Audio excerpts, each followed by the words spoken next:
Ok. Merci beaucoup Camille, merci beaucoup pour cette invitation du coup à cet échange organisé par la chaire Vigne et Vin. Donc je me présente, je suis Benoît Pellet, je suis chargé de recherche à l'INRAE en modélisation du fonctionnement des plantes pérennes et plus particulièrement de la vie. Je travaille à l'UMR Labs, qui est une unité dans l'objectif, qui veut dire laboratoire d'écophysiologie des plantes sous stress environnementaux, et dans laquelle on mobilise notamment des approches de modélisation pour intégrer l'impact de la variabilité, de l'impact du climat, de la variabilité génotypique sur les réponses des plantes à différentes échelles, de l'échelle de l'organe à l'échelle de la parcelle. La première partie, je vais faire la présentation à une voix. On s'est dit que c'était plus simple qu'une seule personne qui fasse la présentation. Mais du coup, il y aura ensuite Rami et Statis qui participeront de façon active à la discussion et qui ont participé de façon active à cette présentation. Du coup, Rami et Statis, si vous voulez peut-être dire deux mots ou pas. Si. Bonjour, Ami Al-Bacha. Je travaille à l'UMR Labs depuis un peu moins de 2 ans, mais j'avais déjà fait un séjour il y a quelques années, quand j'étais en post-doctorat sous la direction de feu Éric Lebon. Donc une partie de ce que j'avais fait à l'époque va être présentée aujourd'hui. Il s'agit des modèles voilà, qui tiennent compte de l'impact de l'architecture sur le fonctionnement de la vigne. Voilà.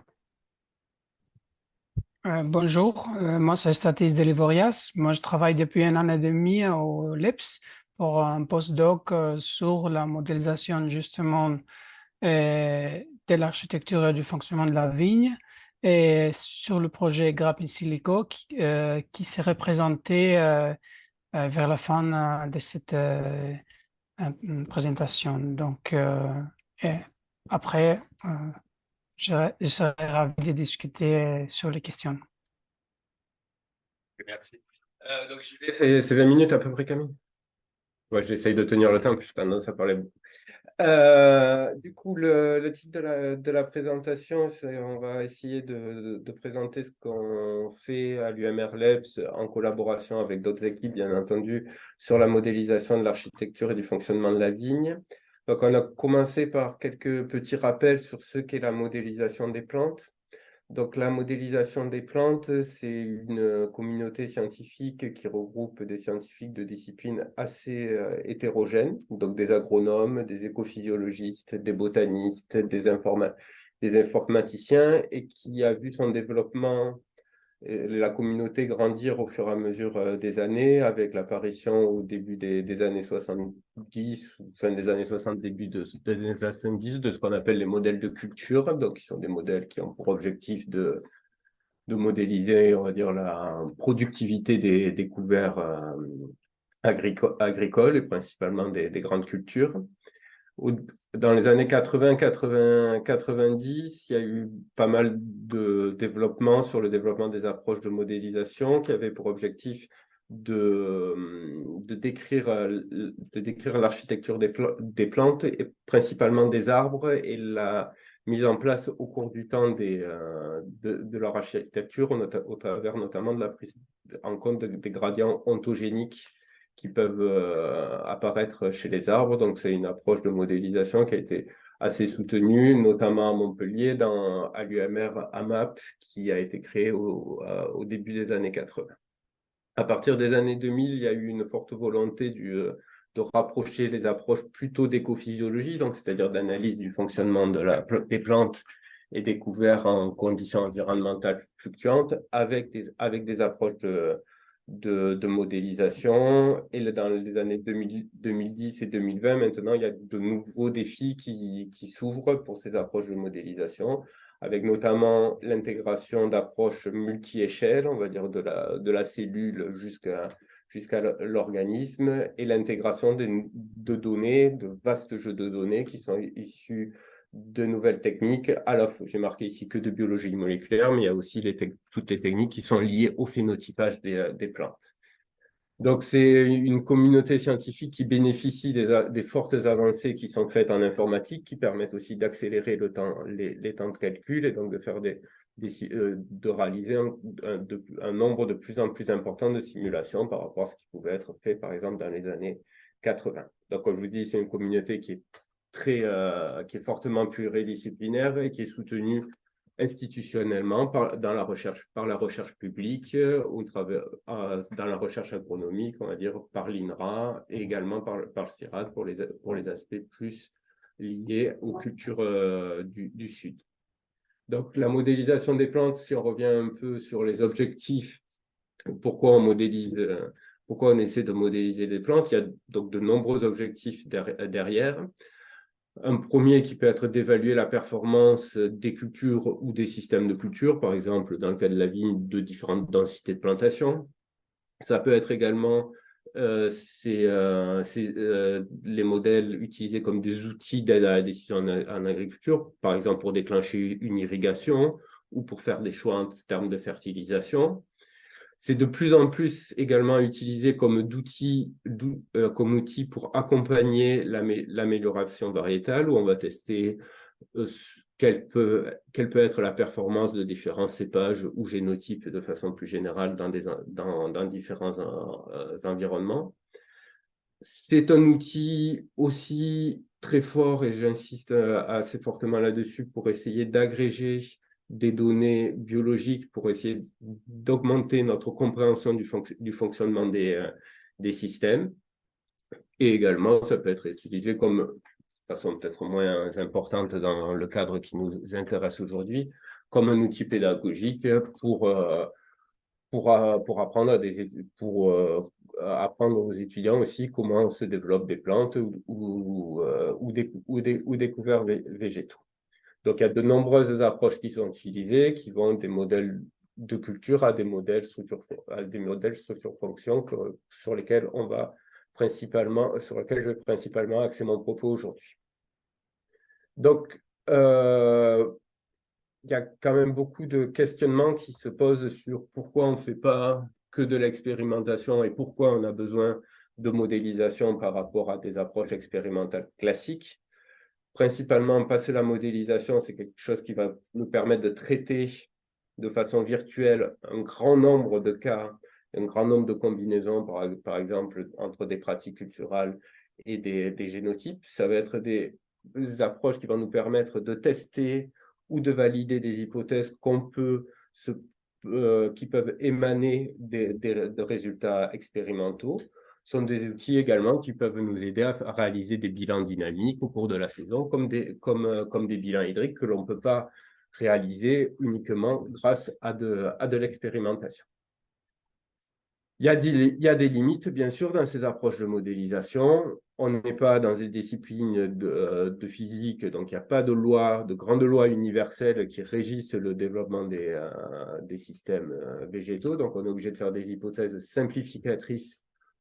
et qu'on sait a priori et qui ont un domaine de validité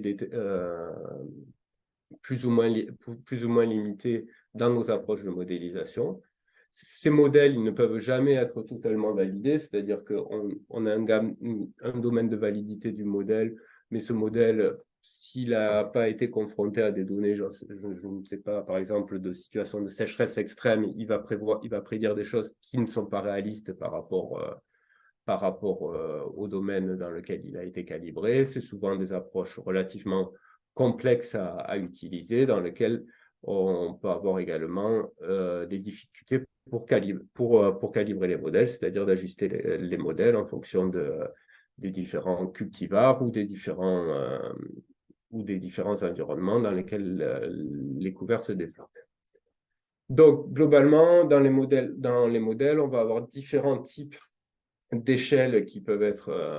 représentées. Donc, plutôt sur ce que j'ai appelé d'abord les modèles de culture, on a une représentation de la plante à l'échelle de la plante entière ou du compartiment, sans forcément individualiser ou sans localiser la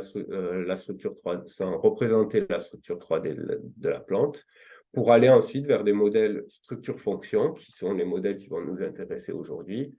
qui combine à la fois une représentation de la topologie de la plante, c'est-à-dire de l'organisation des organes les uns par rapport aux autres, avec une représentation géométrique des organes et de leur position géométrique et de leurs coordonnées 3D. À l'UMR-LEPS, donc les approches de modélisation structure-fonction, elles sont en développement ou elles sont traitées depuis quasiment une vingtaine d'années, avec comme objectif d'essayer d'analyser les performances des systèmes via l'intégration de l'impact des modes de conduite et de la variabilité génotypique. Donc notre idée étant, par l'approche de modélisation structure-fonction, d'essayer d'optimiser, on va dire, le triptyque entre la génétique, qui va être apportée par le cépage, le système de conduite, dans des situations environnementales contrastées. Donc là, j'ai mis les photos de différentes personnes qui ont contribué aux approches de modélisation structure-fonction à l'UMR-LEPS. Donc je suis là, j'étais un peu plus jeune sur la photo, mais c'est toujours bien de mettre des photos de quand on est plus jeune. J'ai toujours l'impression qu'on a gardé le même âge. Donc, les premiers travaux, on va dire les premiers travaux qui ont eu lieu à l'UMR-LEPS sur la modélisation structure-fonction de la vigne avaient d'abord pour objectif d'être capable de reconstruire de façon virtuelle l'architecture des plantes, sans forcément passer par des mesures qui peuvent être très longues et très fastidieuses. Je l'évoquerai plus tard. Donc, il y a eu un premier modèle qui s'appelle TopVine, qui a été développé dans la thèse de Gaëtan Louarn au milieu des années 2000, dans lequel, grâce à différentes hypothèses sur la distribution spatiale des rameaux et des feuilles autour des rameaux, à partir d'un nombre assez limité de paramètres, ce modèle est capable de reconstruire des architectures 3D qui vont être réalistes et qui peuvent représenter différents modes de conduite de la vie. C'est le cas ici, par exemple, des travaux qui avaient été faits du coup par Gaëtan, où à partir de données, on va dire, relativement limitées, il a été capable de représenter des couverts de vignes soumis à différents modes de conduite, du gobelet par exemple, des ports libres, des espaliers avec un seul fil porteur ou des espaliers avec deux fils porteurs pour deux génotypes ici, le grenache et la cire. Et à partir de ces représentations 3D, parce que faire une représentation 3D en soi, ça peut être joli, mais c'est pas forcément suffisant pour en tirer de l'information. Il a couplé ces modèles de représentation 3D avec des modèles dits de bilan radiatif qui permettent d'estimer la quantité de rayonnement absorbé par chacun des éléments du couvert. Donc, on voit ici à gauche le niveau de rayonnement intercepté à une date donnée, à une heure donnée, par les différentes feuilles de la plante, avec également des bilans radiatifs qui peuvent être effectués à l'échelle de la grappe, positionnée dans la canopée. Et à partir de ces premiers travaux, on a pu quantifier, grâce à ces approches de modélisation, des relations entre, par exemple, la surface foliaire et l'efficience d'interception, la surface foliaire et le rapport entre la surface foliaire éclairée et la surface foliaire totale, qui est un rapport assez couramment utilisé en viticulture, et quantifier la pertinence, ou en tout cas la pertinence des différents modes de conduite. Donc, on voit ici, par exemple, sur cet exemple, que le système de conduite qui est très fortement palissé va augmenter fortement la quantité de feuilles d'ombre dans le feuillage et est sans doute pas le plus efficient, en tout cas en termes d'utilisation du carbone ou de distribution de la lumière. C'est des choses qui intuitivement sont assez compréhensibles, mais l'approche de modélisation ici nous permet d'apporter des éléments quantitatifs pour répondre à ces questions. Dans un deuxième temps, les travaux donc, qui ont été faits d'abord par Jorge Prieto, puis ensuite par Rami, ont permis de coupler en fait ces représentations architecturales avec des représentations, avec d'autres modèles de fonctionnement de la plante. Donc, Gaëtan avait fait, on va dire, la partie interception de la lumière. Rami et Jorge ont ensuite rajouté d'autres modules qui, à partir de la lumière interceptée par chaque organe, permettent de simuler les échanges gazeux foliaires, donc c'est-à-dire la photosynthèse et la transpiration, en intégrant également un réseau hydraulique, c'est-à-dire une distribution de l'eau dans le xylème et un bilan d'énergie qui nous permet de caractériser la température des feuilles, ou d'estimer en tout cas la température des feuilles au sein de la canopée. Donc ici, on voit un résultat qui a été obtenu par Rami, où on a ici une distribution de la température foliaire pour 3 différents systèmes de conduite en fonction de la hauteur de la feuille dans le couvert. Ces modèles également, ils permettent du coup d'estimer à des pas de temps horaires, voire subhoraires, l'activité photosynthétique ici, ou la transpiration à l'échelle de la plante, en conditions ici bien irriguées et en conditions de déficit hydrique sur les figures de droite. Un deuxième cas d'application, du coup, de ces approches donc, qui couplent représentation 3D et modèles on va dire, de fonctionnement foliaire ont été du coup travaillés pour essayer de quantifier, on va dire, l'impact des modes de conduite et de la densité de plantation sur ici les échanges gazeux ou le net gas exchange, donc c'est-à-dire la production de carbone par mètre carré de sol pour différents systèmes de conduite avec différentes hauteurs de feuillage et différentes distances entre les rangs. On voit ici que, par exemple, ce n'est pas forcément très étonnant, mais les systèmes qui ont la plus faible hauteur et la plus large distance entre les rangs vont avoir une activité photosynthétique à l'échelle de la parcelle plus faible que les systèmes dans lesquels on a une grande hauteur de feuillage et une faible distance entre les rangs.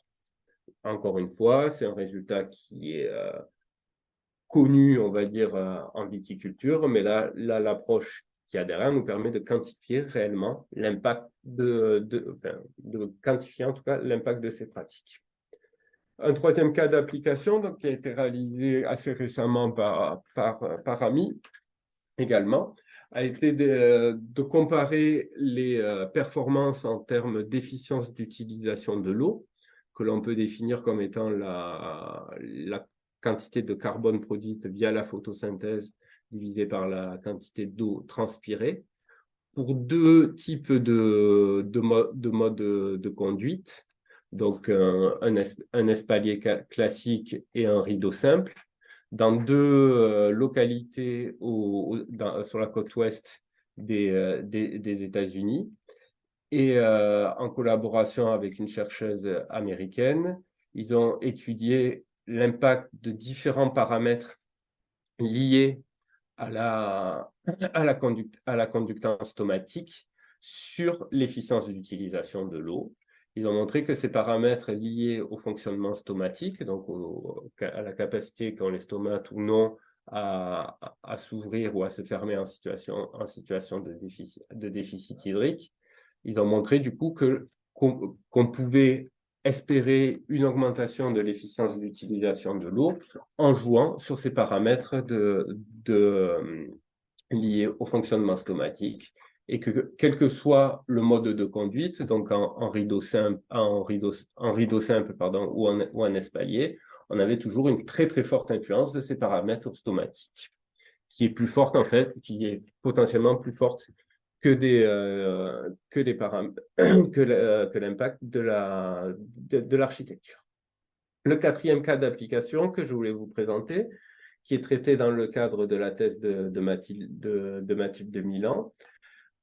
c'est d'essayer d'utiliser du coup les approches de modélisation pour analyser l'impact de la variabilité architecturale provenant de la variabilité génotypique sur la température foliaire. Donc, ces travaux qui sont menés dans cette thèse proviennent d'observations préalables qui ont été réalisées pendant la canicule de 2019 dans le sud de la France, où on a observé sur une collection de variétés qui avaient des génotypes qui présentaient de forts signes de brûlure et d'autres génotypes qui étaient très peu affectés par la brûlure. Donc, on est parti d'une hypothèse, c'est que potentiellement, il y avait un impact des traits de l'architecture de la plante sur cette réponse à ces fortes vagues de chaleur. Donc, Mathilde a phénotypé ou mesuré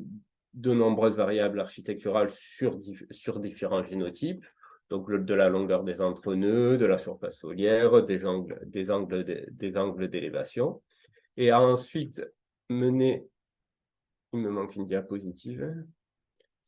tant pis, je ne sais pas où elle est partie, a ensuite mené une approche de modélisation, c'est dommage,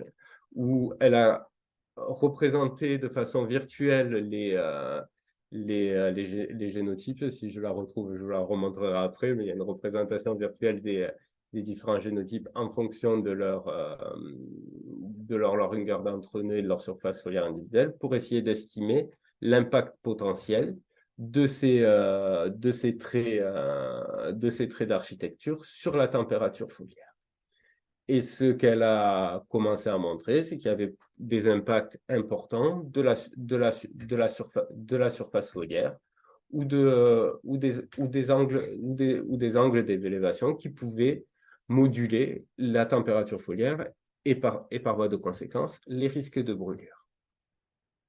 Donc, un bilan donc, sur ces approches de modélisation structure-fonction. Ces approches de modélisation structure-fonction, elles permettent d'évaluer quantitativement l'impact des modes de conduite et de la variabilité génotypique sur des variables qui sont liées aux fonctionnements foliaires à l'échelle de la plante. Ils sont assez pertinents pour essayer d'optimiser ou en tout cas d'essayer de voir quelles sont les voies pour optimiser l'utilisation des ressources, notamment dans un contexte de changement climatique. Les limites de ces approches, c'est que pour faire marcher ces modèles, on va dire structure-fonction, il faut accumuler une grande quantité d'architecture, de traits architecturaux pour représenter ces architectures 3D, et ce souvent à haut débit si on veut s'intéresser à la variabilité génotypique. Les approches telles qu'on mène actuellement à l'UMR-LEPS, elles vont pas jusqu'au rendement, elles se limitent, même si c'est déjà bien, à tout ce qui est flux de carbone et d'eau et un peu d'azote dans la plante. Et il y a des actions ou des projets qui sont en cours pour essayer de répondre à ces problématiques. En ce qui concerne l'acquisition de l'architecture, les méthodes usuelles d'acquisition de l'architecture, elles sont basées sur ce qu'on appelle de la digitalisation 3D ou de la digitalisation magnétique, qui consiste en fait à établir un champ magnétique à proximité de la plante et à pointer des points remarquables de l'architecture pour avoir ensuite une représentation de l'architecture 3D de la plante. Là, c'est un pommier, pas une vigne, mais c'est exactement la même chose. Et ensuite, à partir sur ces architectures, on va ensuite recaler des feuilles sur ces architectures. Mais ce qu'il faut voir, c'est que ces digitalisations, c'est un processus qui est quand même long en termes d'observation sur le terrain. Donc, pour un arbre de cette taille, à peu près, il faut compter à peu près 4 à 5 heures pour acquérir une architecture de ce type. Donc, vous concevez que ce n'est pas compatible avec ce qui peut être fait lorsqu'on veut passer sur des approches de criblage de la variabilité génotypique. De même, pour ce qui est l'acquisition des traits fonctionnels, les méthodes usuelles elles sont basées soit sur des analyses d'échanges gazeux à l'échelle foliaire, qui vont nous donner, par exemple, des courbes de réponse ici de la photosynthèse à la concentration en CO2, pardon. Mais c'est souvent des mesures qui sont longues et fastidieuses. Il faut un certain temps, on va dire au moins une dizaine de minutes pour acquérir une donnée sur une feuille. Sachant qu'en plus, on ne sait pas si la feuille est forcément représentative du fonctionnement intégré de la plante. Et il y a d'autres méthodes qui sont basées, elles, sur des approches où on va mesurer les traits,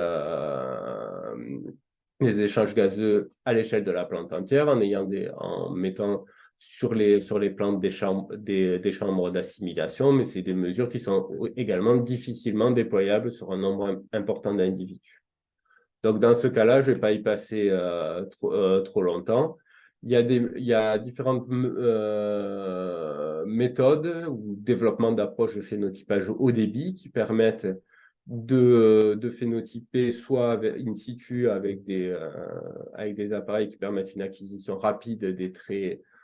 fonctionnels par des méthodes issues de la fluorescence ou de la spectroscopie proche infrarouge. On a également des développements de méthodes d'analyse d'image pour suivre le développement et le métabolisme des baies de raisin. Et on a par ailleurs des mesures qui sont, enfin, des développements pour avoir des mesures grâce à des capteurs embarqués de type LIDAR qui nous permet d'avoir des représentations